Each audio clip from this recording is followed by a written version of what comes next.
l'Occident, quand ils parlent, disent l'Afrique. C'est l'avenir, l'Afrique c'est l'avenir. En fait, ils parlent de leur propre avenir.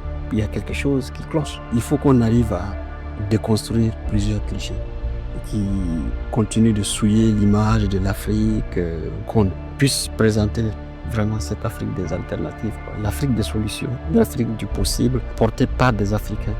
Et ça, c'est la vision du capitaine Traoré, qui essaie de montrer qu'on ne peut pas envisager notre avenir en mettant au cœur d'autres entités comme l'Occident.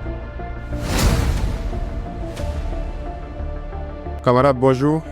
L'idée est de se sacrifier, de toujours donner le meilleur de soi-même pour donc le bonheur donc de notre peuple et pour que notre patrie puisse rayonner.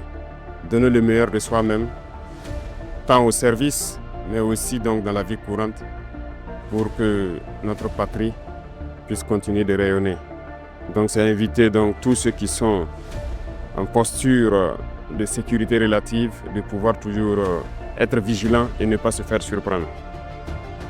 Et aux autres forces vives donc de la nation, c'est inviter tous les travailleurs à redoubler d'ardeur pour que 2025 soit une année donc couronnée de succès à tous les niveaux.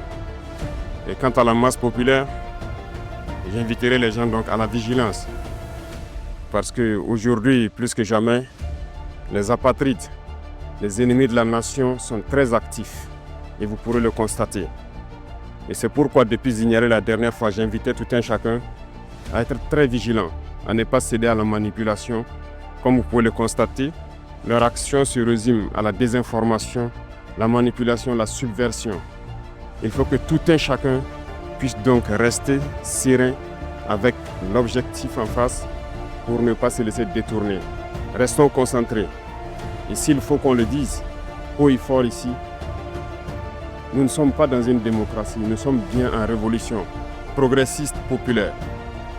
Il faut que tout le monde comprenne ça.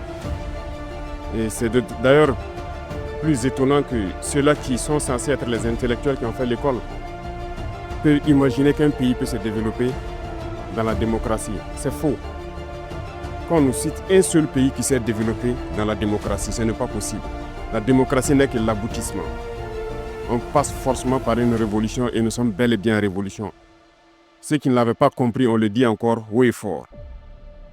Il faut que tout le monde incorpore cela. Et notre rôle de communiquer, d'expliquer, de faire comprendre ce que c'est que notre révolution, nous allons continuer à le jouer.